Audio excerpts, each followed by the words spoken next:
우리 하나님 말씀은 민수기 3장 40절에서 51절까지의 말씀입니다.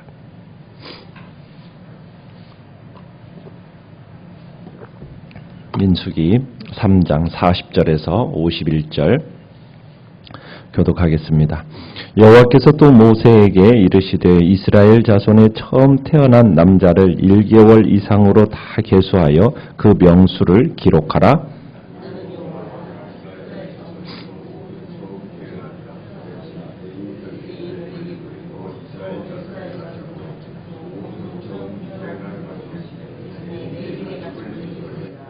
모세가 여호와께서 자기에게 명령하신 대로 이스라엘 자손 중 모든 처음 태어난 자를 계수하니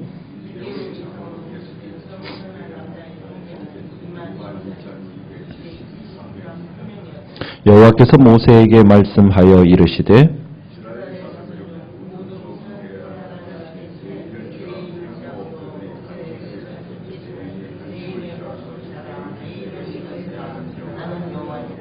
이스라엘 자손의 처음 태어난 자가 레위인보다 273명이 더 많은즉 속전으로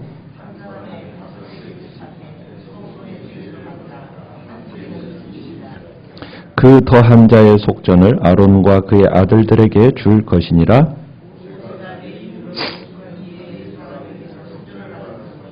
곧 이스라엘 자손의 처음 태어난 자에게서 받은 돈이 성소의 세겔로 1365세겔이라. 모세가 이 속전을 여호와의 말씀대로 아론과 그의 아들들에게 주었으니 여호와께서 모세에게 명령하심과 같았느니라. 아멘.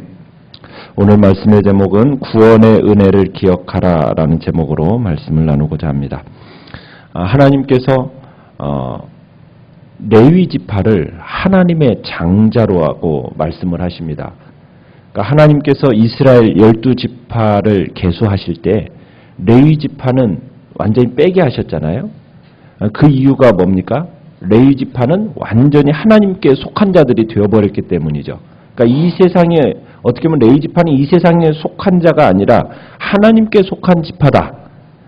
그래서 어떻게 보면 레위 지파 존재는 그냥 이 세상에 없는 사람들이라고 생각하게끔 어떻게 보면 계수하는 자리에서 빼버렸습니다. 하나님께서 레위인을 구별해서 당신의 소유로 삼으신 데에는 정당한 법적 근거가 있죠. 그건 무엇입니까? 이스라엘 백성들이 출애굽할 때 하나님께서 애굽의 모든 장자를 다 죽이셨어요. 그죠? 다 죽이는 재앙을 내리셨습니다. 자, 그때 이스라엘 백성들의 장자는 아무도 죽지 않았어요. 이때 사실 하나님의 보시기에 이스라엘의 장자들도 다 마땅히 죽어야 할 존재들이었습니다. 죽을 수밖에 없는 존재들이었어요. 그런데 하나님께서 어린 양의 피를 보시고 이스라엘의 장자는 아무도 죽지 않게 하셨어요. 자, 그런데 이제 그렇게 죽지 않은 이 이스라엘의 장자들, 하나님은 이스라엘 장자를 다시 요구하시는 거예요. 그런데 이스라엘 장자 대신에 누구를 이제 구별하는 겁니까? 레위인을 구별해서 당신의 소유로 삼으셨다는 얘기예요. 그러니까 레위인들은 출애굽할 때 마땅히 애굽의 장자와 마찬가지로 죽었어야 할 이스라엘 장자들을 대신하여서 하나님께 제물로 드려진 사람들이다. 이게 이 레위인들에 대한 정의입니다.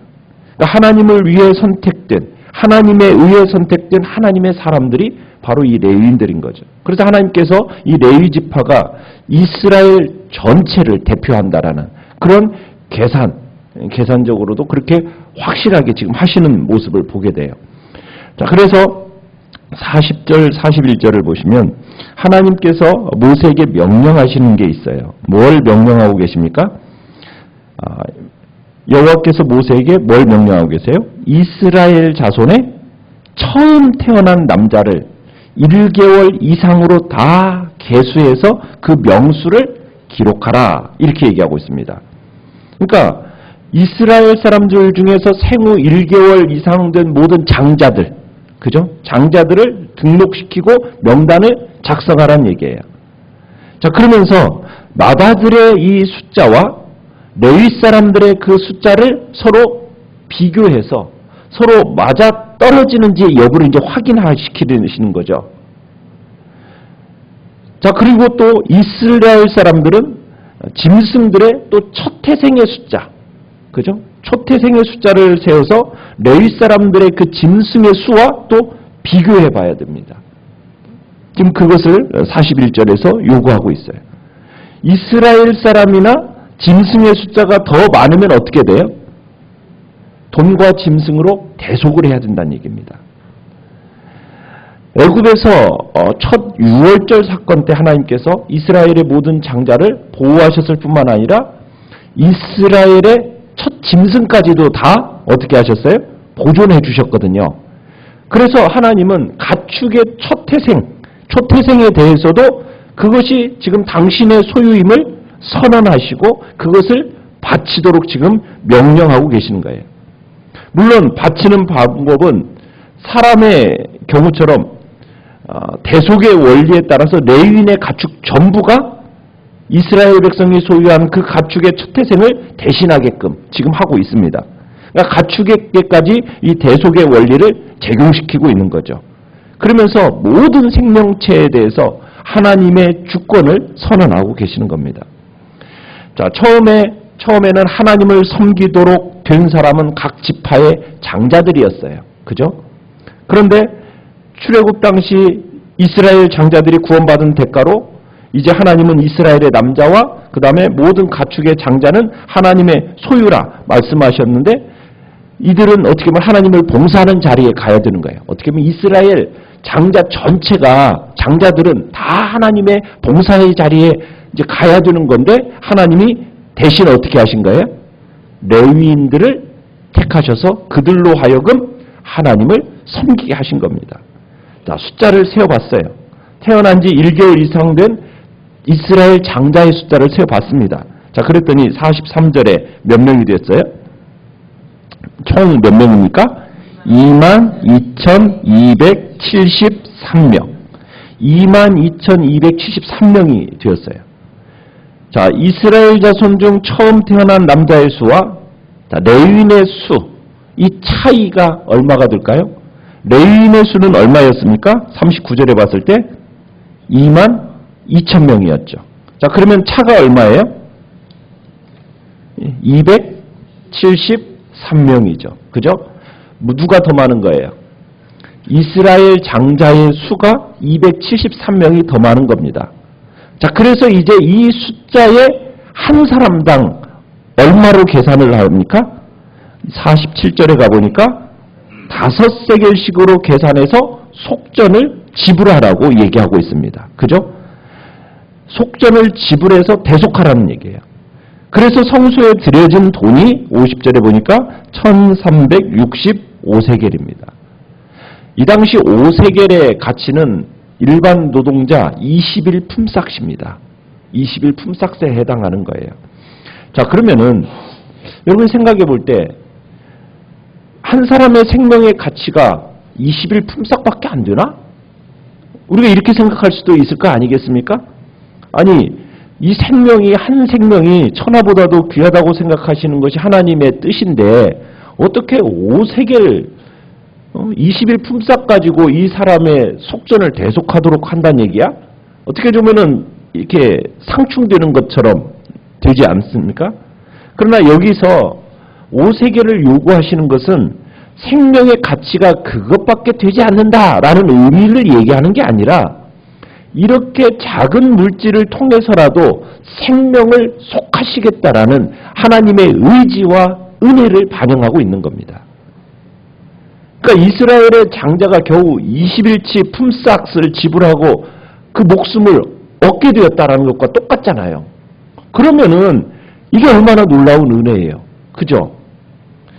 그러니까 하나님이 뭐 한 사람이 20일치의 품삯에 이 품삯밖에 안 되는 생명의 가치를 얘기하시는 것이 아니라 한 사람의 생명을 속해주는 데 있어서 하나님이 요구하시는 것이 어느 정도라고요? 그냥 거의 거저 주다시피 하나님께서 지금 생명의 값을 그저 주신다는 거예요. 이게 놀라운 은혜라는 거죠. 수만금을 주고도 우리가 이 생명이라는 것을 도저히 사지 못하는 게 생명이지 않습니까? 그런데 하나님께서 너무 이스라엘 백성을 사랑하셨기 때문에 거저 주다시피 지금 이 속전을 약간만 요구하신 거예요. 여기서 이 말하고자 하시는 바는 뭐예요? 인간의 구원이라는 것은 인간의 노력과 인간의 헌신에 달려있는 것이 아니라 전적으로 하나님의 은혜에 달려있다는 사실을 잘 반영해 주는 겁니다. 이런 놀라운 은혜가 그 옛날 이스라엘 백성들만에게 있는 게 아니잖아요. 그렇죠? 오늘날 우리에게 있어서도 그리스도 안에서 우리가 하나님의 소유가 된 하나님의 백성이 되었을 때 우리들에게도 동일하게 주어진 은혜라는 사실이에요. 여러분, 과연 죄로 인해 죽을 수밖에 없었던 우리에게 영원한 생명을 주셨는데 여러분들이 이 영원한 생명을 얻기 위해서 여러분들이 하신 게 뭐예요? 뭘 하셨습니까? 한 거 아무것도 없잖아요. 그러니까 우리가 생명을 얻은 것이라는 것은 오직 하나님의 은혜라고밖에 말할 수가 없는 거예요. 죽을 수밖에 없는 죄인인 우리에게 어느 날 찾아오셔서 생명을 주신 그 그리스도 앞에 우리가 한 것이라고는 우리가 그를 믿은 것뿐이에요. 그죠? 그를 믿은 것뿐이에요. 근데 어떻게 보면 그분을 믿는 이 믿음조차도 우리의 의지 속에서 발현된 겁니까? 우리의 의지로 만들어진 게 아니잖아요. 믿음조차도 누가 주신 거예요? 하나님께서 우리에게 선물로 주신 거라고요. 그러니까 하나부터 열까지 우리가 생명, 이 영원한 생명을 얻은 것, 우리가 이 생명을 얻은 것은 하나님의 전적인 은혜라는 얘기입니다. 그러니 우리가 하나님 앞에 자랑할 것이 뭐가 있습니까? 아무것도 자랑할 게 없죠. 우리가 한 게 뭐가 있어요? 아무것도 한 것이 없잖아요. 그렇기 때문에 우리는 언제 어디서나 어떤 경우에도 우리가 우리 스스로 자랑할 것 아무것도 없음을 항상 기억해야 되는 겁니다. 우리는 하나님 앞에서 그러기에 사람들 앞에서 그저 겸손한 자가 돼서 우리의 삶을 겸손으로 채워 나아가야 된다는 사실이에요. 아무 갓없이 정말 생명을 얻은 우리가 가져야 할 참된 모습은 겸손밖에 없는 것입니다. 출애굽 당시 하나님은 애굽 땅의 모든 장자가 죽는 재앙을 내리셨어요. 하지만 이스라엘 백성들의 장자들은 어린 양의 피로 대속함을 받아 죽음을 면했습니다. 어린 양의 피. 자, 이 어린 양의 피가 뭘 예표하는 거였어요?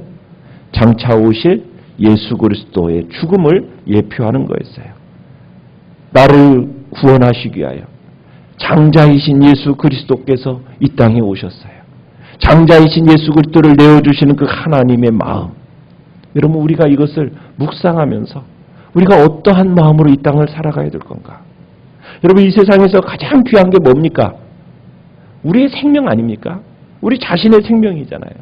여러분, 이 생명이 없다면 억만금 준다고 해도 여러분 그게 무슨 소용이 있겠어요?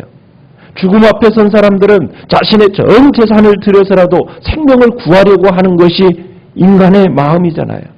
그런데 그런 귀한 생명 하나님의 은혜로 아무 값없이 거저 받았으니 이게 얼마나 감격스럽고 놀라운 은혜냐는 거예요. 그러기에 우리는 날마다 하나님 앞에 감사하고 주님을 찬송을 드릴 수밖에 없다라는 것을 우리가 이 시간에 생각하는 거예요. 나를 대속하신 예수께 나의 생명을 모두 드립니다. 값없이 영원한 생명을 받게 되었고 값없는 삶을 이제 값없이 우리가 삶을 살게 되었으니 이제 주의 은혜에 나 자신을 드리겠다고. 여러분, 그렇다고 해서 값싼 은혜가 아닙니다. 내가 값없이 생명을 받았으니 이 은혜가 값싼 은혜예요? 아니잖아요. 이 생명이 주어지기까지는 어떤 값이 지불되어졌습니까? 하나님의 아들의 죽음이라는 값이 지불되어졌거든요. 자신의 고귀한 생명이 바쳐지는 그 값이 지불되어졌거든요. 그렇다면 우리가 그 값으로 지불되어진 이 생명이라는 것을 생각할 때 우리가 이 땅에서 어떠한 마음으로 어떠한 자세로 살아가야 될까? 하나님 앞에서 항상 값지고 의미 있는 삶. 정말 이제는 죄를 위해서는 죽은 자요. 하나님께 대하여는 살아있는 자로 여기면서 우리는 이 땅을 살아가야 되는 것입니다. 이게 우리 성도들이 살아가야 할 삶의 모습인 거죠. 하나님께서 엄청난 대가를 지불하시면서 우리에게 값없이 주신 이 구원의 은혜, 이것을 우리 이 시간에도 생각하면서 감사하면서 구원받은 하나님의 백성으로서 내가 주님께 오늘은 무엇을 드릴 수 있을까? 주님 앞에 고민하시고 하나님으로부터 받은 이 사랑과 은혜가 얼마나 큰지를 이 시간에도 되새기며 감사하는 하루가 되게 해달라고 이 시간 주님 앞에 기도로 나아가시길 바랍니다.